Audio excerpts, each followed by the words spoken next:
Well, Christopher, welcome back to the show. Thank you for having me. It's a pleasure, Christopher. You're somebody that we really wanted to have back. I know that we talked about astrology in quite some detail last time, but we're all poised to hear what you have to share with us about tarot. And really, Christopher, my first question on tarot is if you could tell us what you know about the beginnings or origins of tarot. Well, Stephen, that may take all evening, but I'll certainly start with that, and you can stop me at any point. We probably need to best start with the word. Tarot entered English from the French. However, it comes from the Italian tarocchi, and that is plural for tarocco, which is of unknown origin. The other thing that the tarot cards were called in Italian were trionfi, or triumphs, which translated into English as trumps, which is a word we still hear in card playing today. Now, there is a lot of confusion around the origins of the tarot. So there are folkloric interpretations. There are also interpretations that follow a history or a paper trail. And one of the folkloric traditions, and I'll talk about this also a little bit later, is out of the Brotherhood of Light tradition. It was believed that the tarot images were the bas reliefs in a initiatory temple, and that initiates were brought before these as part of their induction and taught specific lessons about them. Though tracing that along the lines of history or paper trail is difficult. That's something that really doesn't pop up until the 18th century. So I want to talk a little bit about the history of tarot from what we know historically, and where this becomes a little confusing is that it appears that tarot cards were actually a combination of two different decks. The oldest playing cards that have been found were discovered in 1939 by Leo R.A. Meyer, who was a professor of archaeology and Islamic art at the Hebrew University in Jerusalem.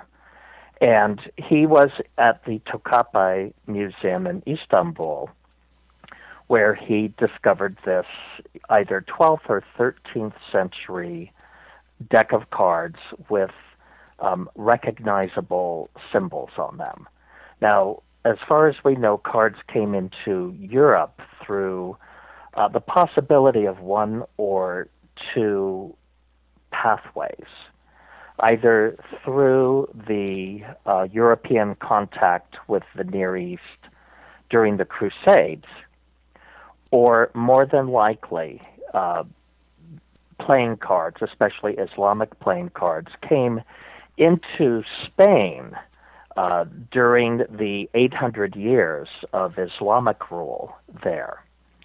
Now, the Tarot Arcanum, the Trionfi, as the Italians called them, appear to have come in later, and the oldest examples of them date from late medieval to early Renaissance period, and the oldest examples show up in northern Italy, around the areas of Florence and Ferrara, where these were being designed. And somewhere along the lines, these triumphs, these tarocchi, became combined with the decks of playing cards, which were 56 in number, and the 22 major arcanum became added to that, creating a 78 card deck. So that is the history of this. Now, I mentioned that in the Brotherhood of Light tradition, this was believed to be the images tied in with initiation.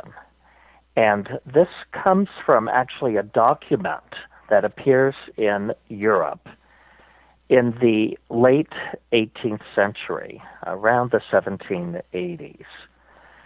And the author of this is uncertain. It was attributed to Iamblichus, who was a Neoplatonist of the 5th century. And he did write on the mysteries and initiation, though this particular document does not necessarily follow his style, but it comes out of a European tradition at that time of what was Egyptian, Rosicrucian, and Freemasonic traditions. And so this document appears, which within the decade, anyone who has ever seen Mozart's Magic Flute Opera, this particular document was being translated into a libretto and a whole opera that walked one through Egyptian initiation. And the symbols of the tarot cards were assigned to those different stages. That portion is not in Mozart's opera. So there's so much more we could talk about in terms of history, but there may be other topics you want to touch on tonight. There are lots, Christopher, because I know you have so much knowledge. I want to ask you firstly about the fact that the suits are different in the Church of Light or the Brotherhood of Light Egyptian tarot system. So my understanding is that ordinarily pentacles represent materialism and earthly matters, and swords represent air or the intellect.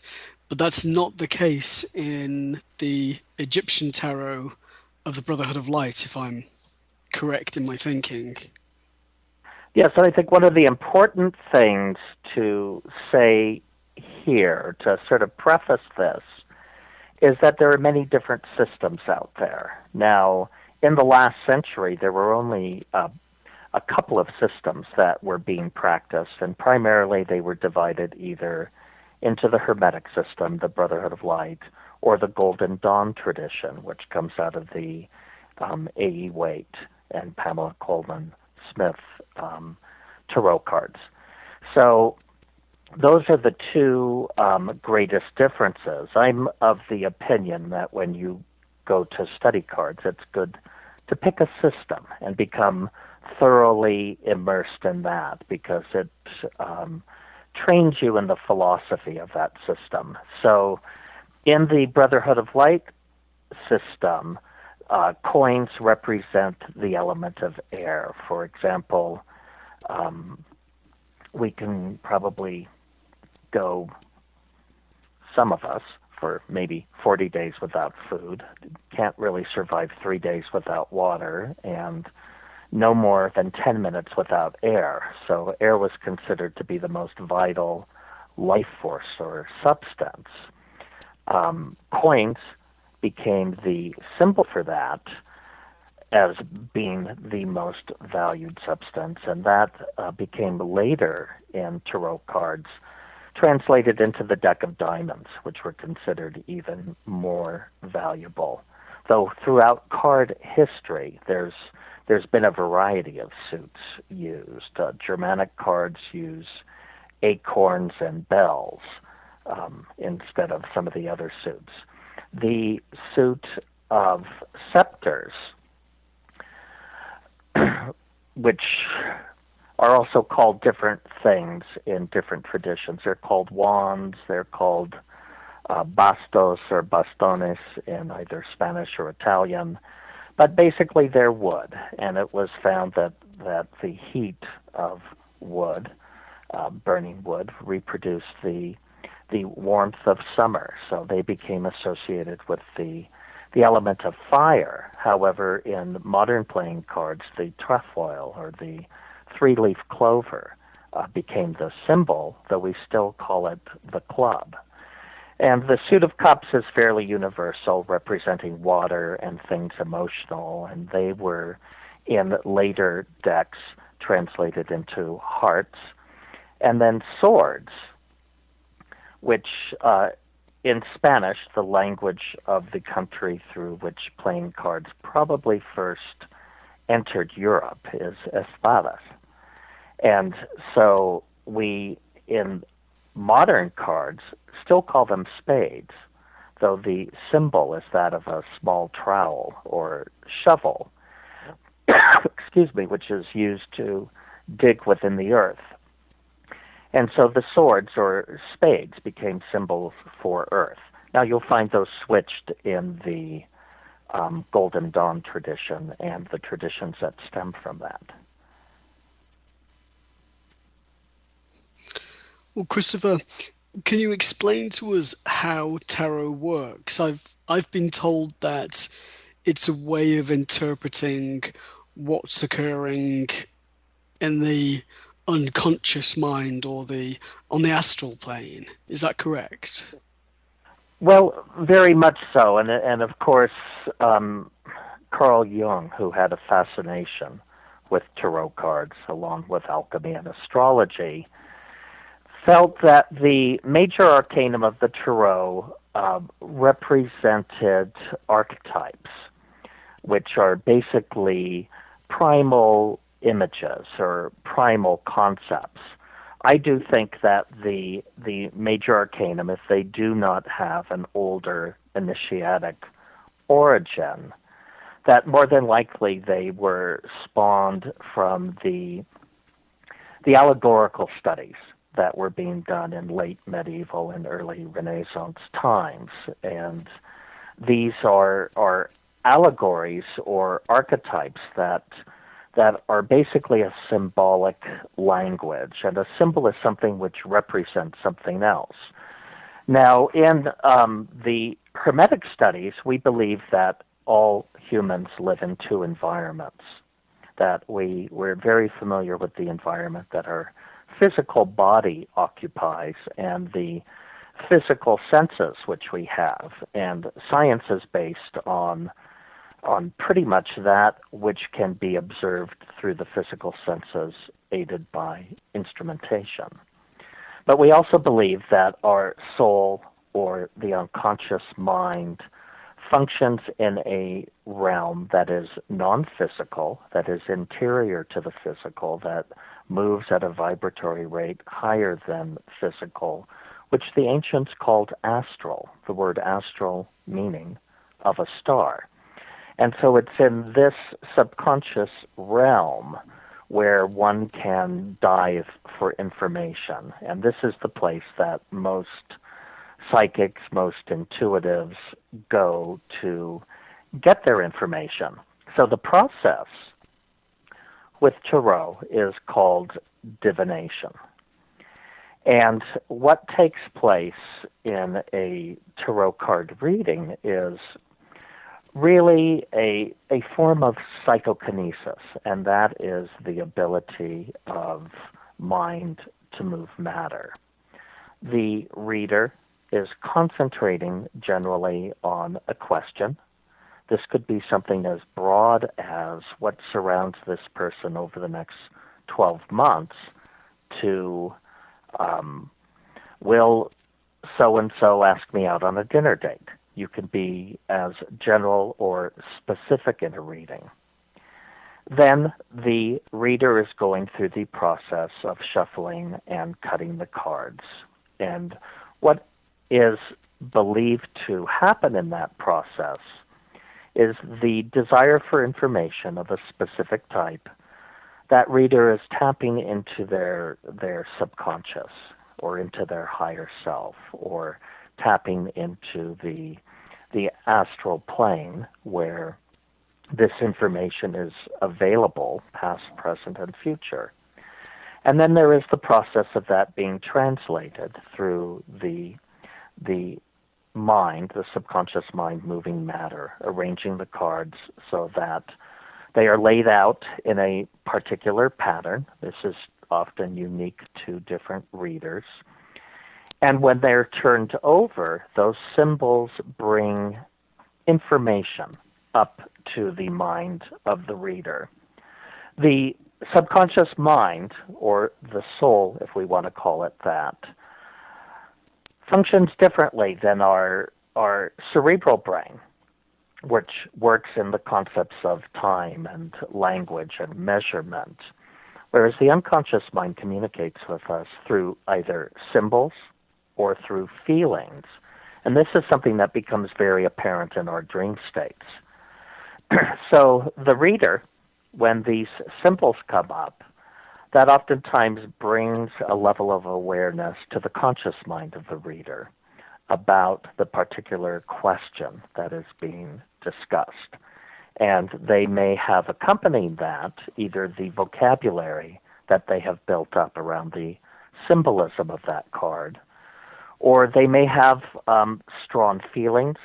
Some readers, upon looking at an image or tapping into the individual's lifeline, may also start to get images or pictures as to how events will unfold. Christopher, can you help us to understand when it's more appropriate to use one system or tool than another? So when, for example, is it best to use tarot versus astrology, That's actually a if it really is? great question. And I think an astrological chart is, and of course I have perhaps a biased opinion since that is a field I work in, but I think the astrological chart is perhaps the most important tool. I like to think of it as the operating manual, which is sent separately from the baby. And by having the astrological chart, we have a map of our consciousness, of who we are, our spiritual DNA. And there's little that is, I think, more worthy of one's constant contemplation and study in life than that. The advantage of the astrological chart is that when one does progressions, majors, minors, transits, they can very much identify the specific periods for timing of events, trends in one's life. That is something that is much harder to do with tarot cards, unless one has built up a system around the cards which they feel is very accurate in terms of determining dates. Otherwise, the cards don't necessarily always indicate that. Now, one thing that cards can do, which a chart cannot do, is in working with an individual's chart, one is very limited in terms of the information that they can bring up concerning that person's children, their spouse, their grandparents, their parents, their siblings. You can derive information, but it is going to be somewhat limited, whereas in a divinatory practice such as cards, questions can be asked of any nature, and therefore tarot cards can be very useful in terms of finding out that information that impacts an individual but is external to that individual. The tarot cards, I feel, sometimes can give a close-up view or tell a more specific story than one might gain from the chart. And in the Brotherhood of Light tradition, astrology is spoken of as being the gold key, and the tarot, the silver key. And the tarot are the symbols of astrological forces. So among the 22 major arcanum, we have pictured the energies of the 12 signs of the zodiac and the 10 planets. Among the 12 court cards, those can correspond to the 12 compartments in the chart, but they can also correspond to 12 very specific personality types, which are governed by the signs of the zodiac. Now, there are differences. Most tarot readers say there are 40 minor arcanum. Zane asserts that there are 36 minors and 4 tens. And in astrology, there are what are known as the 36 decanets. And so the minor arcanums each correspond to a 10-degree section of the zodiac, which has its own pictured constellation. So in this particular system, which is a synthesis of the universe and based on an astrological language, excuse me, the more the reader knows about astrology, the more they're able to tap into that symbolism, that vocabulary in their readings. In the Waite tradition and the Golden Dawn tradition, which is actually where I began my studies until I was 17 and had a very powerful dream that led me to the Brotherhood of Light. It's based less on an astrological system and more on a Kabbalistic system, which is a 12th century Sephardic tradition coming out of Spain and based on the Sephiroth of the Tree of Life. So there are different ways in which one can approach the tarot, be it through Kabbalistic or Hermetic systems. And how frequently do you use tarot, Christopher, in your work? Well, I use tarot generally 5 days a week because it is included among the tools that I use when I do readings for clients. Now, in terms of myself, when I was a teenager and when I was first studying this, I began my studies at age 13, and it started off through actually a schoolmate of mine. My friend Lonnie gave me a deck of cards. It was the Waite deck. I became immediately fascinated by these archetypal symbolism and began studying it and doing readings for friends. And as part of my study, I would also do readings more frequently for myself. Now, I may perhaps use them for myself just a few times a year when I have very specific questions, but I do use them with great frequency for other people. When you've used them for yourself, Christopher, do you find that they've been accurate? I do. And I started off, I must say, I brought a discipline to my practice at a very early age. And when I would do readings for myself, I would keep a journal in which I'd write down the nature of the question, the date, the type of spread that was being used, the cards that came up, and then a brief interpretation and a synopsis. And that way I could later go back and analyze the reading from the perspective of, is this how events unfolded?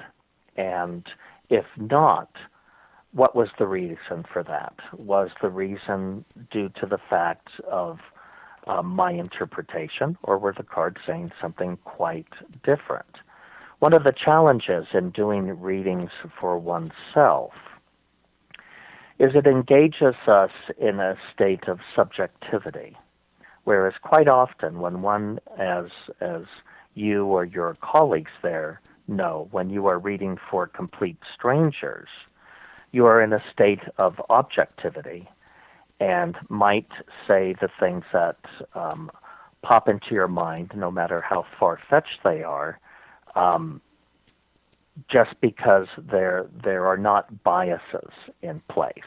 And it's sometimes out of the most outlandish or far-fetched things that very interesting information comes through.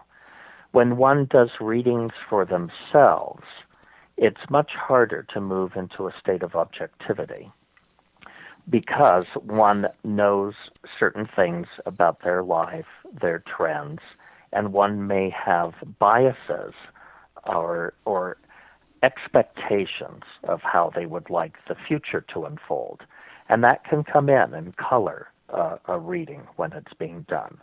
The same thing happens if one does readings for, family or close friends. The knowledge that they have about those individuals may color their interpretation because some of the more far-fetched things, even though it pops into their consciousness, they might not say so because it doesn't fit into the schematic. It doesn't fit into what they understand of that person or their life. So this is something in any form of divination, regardless of the tool that's used. Developing that objectivity is so very important. Well, it's interesting you say that. I remember when I used tarot about the end of a relationship, I would twist the interpretation to get the answer I wanted rather than the truth. And I found that, well, looking back, the cards do tell the truth. And that's a good reason to write them down because you can go back and you can see the little tricks that your mind may have played at that time. And that topic is very important, Stephen. When I sit down to do a session with someone, that is the thing that stands out in my mind most. I start off by entering very briefly but intensely into a prayerful state that I ask that I can receive the truth for this individual and to be able to communicate it to them in a way in which it is helpful to them.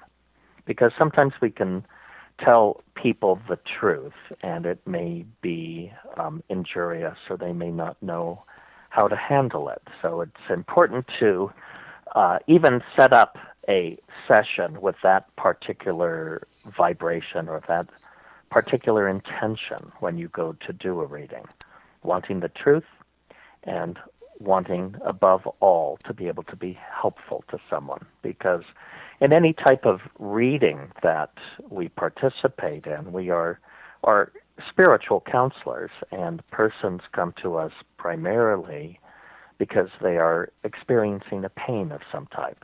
And all of our jobs are to, in some way, help alleviate the suffering of others by being able to provide insights or strategies or coping skills to be able to deal with the different traumas and difficulties that our lives bring to us. Do you ever use both the astrology and tarot in a session, Christopher? I do. Normally, when I do a session, I like to keep them separated because they do really access very different skills, very different talents. I do find the process of astrological interpretation to sort of stimulate a different part of my brain or psyche than the process of divination. And doing astrological readings can be very electrical. They can be very cerebrally energizing. Divinatory readings can sometimes, depending on the type of ESP one has developed or that one has naturally. For example, I have very strong feeling extrasensory perception, for which the advantage of that is one can be sensitive to and feel empathetically what is going on with another person. Disadvantage of that is that when one is done, it's much harder to tune out of the situation, that one tends to be vibrationally still connected. So it's sometimes hard to slip back and forth between these different techniques of getting information from the higher mind. And with some people, I will combine them, where there may be a situation where somebody needs to get more detail on something that has shown up in a chart, and I may lay out the cards to try and use those symbols to provide a clearer unfolding of information. I want to ask you, Christopher, a little more about the major arcana, because I was told, or I've read, that the major arcana represent the fool's journey, that fool being the purity and innocence or naivety of spirit entering the material world, the physical plane, and journeying to evolve. Do you see in the major arcana an evolution? Very much so. I'm not only fascinated by the studies of Hermeticism and Neoplatonism, but also the modern works of such authors as Carl Jung and especially Joseph Campbell. So some may call it the fool's journey. Joseph Campbell might call it the hero's journey, because it does tell that story. And in Hermeticism, in the Brotherhood of Light tradition, we might call this the journey of the soul, which is the cycle of necessity, the soul's involution into matter, and then that journey that consciousness makes back again towards spirit, which are considered to be the different steps of initiation. So regardless of the language we use, we're all probably talking about the same thing, that the major arcanum are telling this story of the soul's journey through matter and its peregrinations towards self-realization or spiritual realization. And there are a variety of experiences that happen along that. And in Campbell's book, The Hero of a Thousand Faces, he really develops strategies for interpreting world mythologies. And the archetypes of the major arcanum of the Tarot would certainly fall under that system of interpretation. Well, Christopher, we're going to take a short commercial break, and then after that, I'd like to ask you about some of the specific cards in the major arcana so that you can explain to us what they symbolize and the lessons and archetypes involved. Great. We'll be back shortly. All right, I'll be here. A new era in psychic services has begun. PsychicAccess.com. You can connect with our psychic advisors by telephone or chat 24 hours a day, 7 days a week. All of our psychic advisors are interviewed, fully verified, and accuracy tested, assuring you quality service. We're living in some very troubled times right now. More and more, the world's problems are affecting us on a personal level. You don't have to deal with this alone. Our highly accurate psychics, caring advisors, and talented mediums can help with situations you are currently experiencing and can let you know what the future may hold for you. All new customers get a free 6-minute reading. All you have to do is register. Why not visit us now and get a free reading at PsychicAccess.com. Ask about Well, Christopher, I any of them. want to ask you about some of the major arcana cards. We often think of tarot and think of the devil card appearing or the death card appearing. And I know that the meaning of those cards is not as scary necessarily or as straightforward as somebody might presume.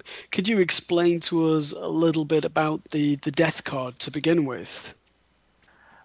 I think that's an excellent choice. And excuse me, I'm losing my voice here. One of the things that's important to take into consideration, I I feel, is always the culture and the environment in which something is born. And out of the late medieval period, there were incredible exchanges of thought going on. This was primarily brought about because in Europe there were major sites of pilgrimage. And people would travel from one place to another. They would receive at those sites a sort of a certificate of their visiting a particularly holy shrine or relic. And these were the predecessors of today's holy cards. Quite often they were woodblock prints. And it's out of this tradition that the techniques of card printing came about in late medieval and early Renaissance times. And the tarot cards, the major arcanum being allegories. One of the allegories, keep in mind that with pilgrimage, one of the other things that was being spread besides great ideas and trade goods is, bubonic plague, influenza, and other things. So out of medieval Europe, we had a whole tradition that took place known as the Danse Macabre. And this was primarily people's dealing with times in the culture where, through these pandemics, there was immense loss of life. I believe up to a third of the population was decimated at different times in Europe. So it was part of the coping skill of that.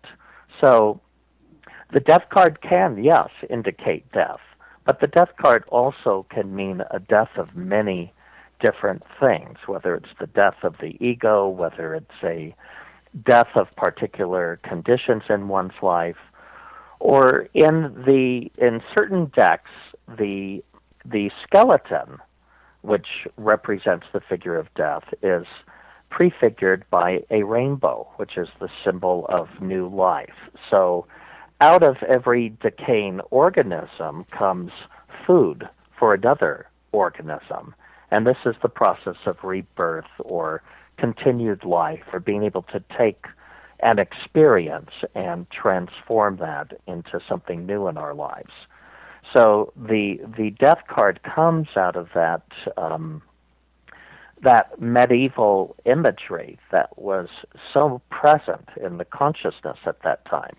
The devil, on the other hand, too, is a concept out of Christianity. And in the late 15th century, when these trionfi were being designed primarily within the courts of northern Italy, what we have to keep in mind is there was another cultural phenomena going on, which was the Hermetic Reformation.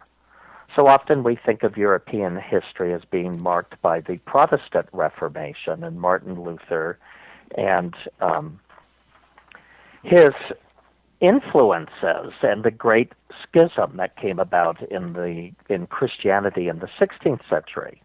But in the prior century, there was this Hermetic Reformation going on that was at the vanguard were philosophers such as Giovanni Pico della Mirandola and Marsilio Ficino.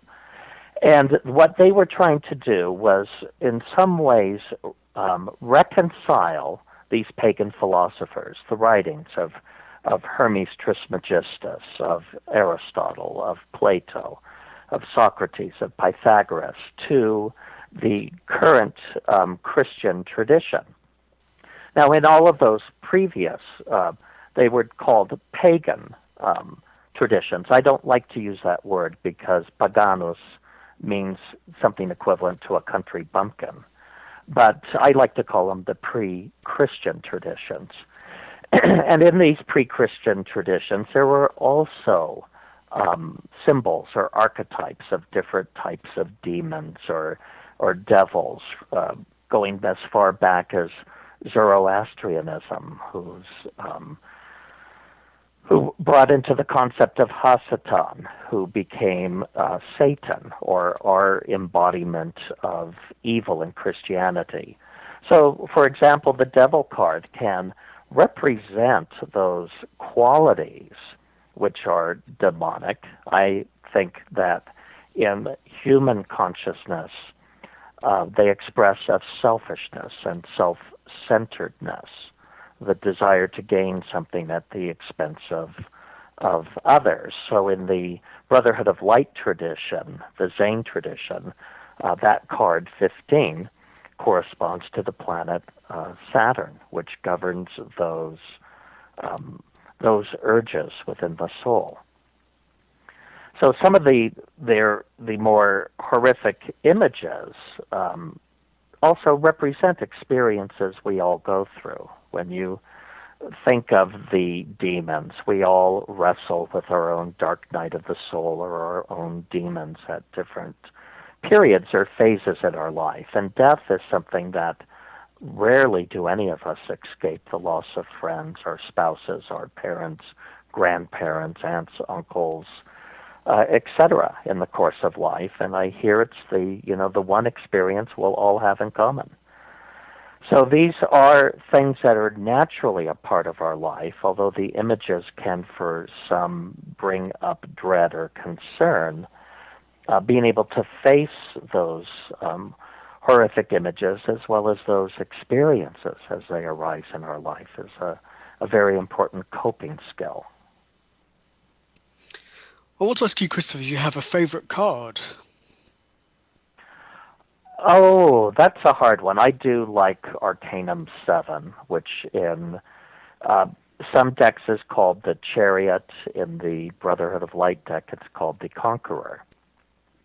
And that is one of my favorite cards. It is a man standing in a chariot that's being pulled forward by two sphinxes, a light and dark sphinx. There's a starry canopy above him. It's held up by four pillars, which represent the four pillars of the universe, or the four fixed signs of the zodiac that comprise the Sphinx: the Leo, fixed fire; Taurus, fixed earth; Aquarius, fixed air, the head of the man; and Scorpio, the wings of the eagle, which is fixed water. And on the front of the chariot is a Uraeus, a winged orb, which represents the flight of the soul through time and space. So this card to me represents that sense of the story of the fool's journey or the hero's journey or the path of initiation, the soul moving through this life. The light and dark sphinxes represent the periods of fortune and adversity that each of us encounters. And he holds a scepter, which in the Brotherhood of Light deck is a cube, a square representing the physical plane, on top of which is a circle, the realm of spirit, and then a triangle, the realm of mind, showing that mind can extend into both realms, understanding the realms of spirit and understanding the material realms. So And it's a Christopher, card when of these victory. symbols are used in architecture, for example, or in other Yes, ways in our societies, do they have a similar significance? they do. In fact, all of tarot cards are based on the language of symbolism, which is the way we access unconscious information. And geometric symbols are one of the numeric and geometric symbols are one of the oldest forms of universal symbolism. We have personal symbols and universal symbols. Personal symbols are the things of depth psychology and the things of our dream substance. Whereas universal symbols are those symbols that are archetypal in nature, and they're considered to be things that could be interpreted, regardless of your ethnicity or culture, or regardless of the time of human occupancy on the earth. That these are things that are universally and easily understood. So the Tarot Arcanum were written in this language of universal symbolism, and that's why I think they hold such an allure and fascination and profound meaning for so many people. And nowadays, as I mentioned at the beginning of our session, back at the turn of the 20th century, there were basically only a couple of decks available. There was the Waite deck, and there was the Brotherhood of Light deck, and then Manly Hall's deck came into existence as well. And since that time, since the 1970s, hundreds of decks have been brought into production. Almost every artist from Dali on has efforted to work within this incredible archetypal material. And so there's so much available for students of art, for students of metaphysics or occultism, students of the Tarot. There's just a wealth of imagery out there, including I've seen a deck that's based on the hagiography of Catholic saints. But do you feel that as people have developed all of these decks, Christopher, that some of them have lost their purity, the purity of the symbolism, the accuracy?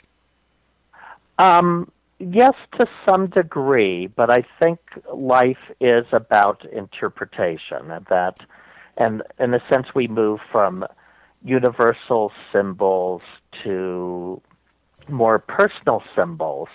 Most tarot imagery is fixed around the time of the Tarot of Marseille, and the order in which the cards follow pretty much follows that order. Some of the earliest Italian trionfi were unnumbered, so it was sort of considered common knowledge in terms of what numerical order they fell in. And you'll find some differences between, let's say, the Waite deck and the Brotherhood of Light deck in terms of the ordering of the cards. And specific Arcanums 8 and 11 are reversed in those decks. There are theories as well, Christopher, that there are cards missing from the major arcana. Have you heard that?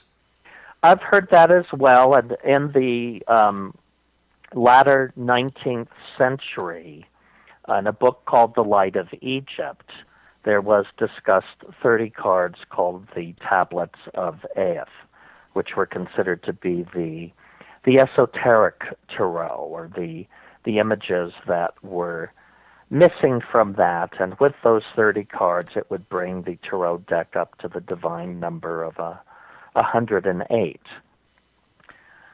which I believe is 12 times 9, and also the number that's used in malas or japas, the prayer beads in Hinduism and Buddhism.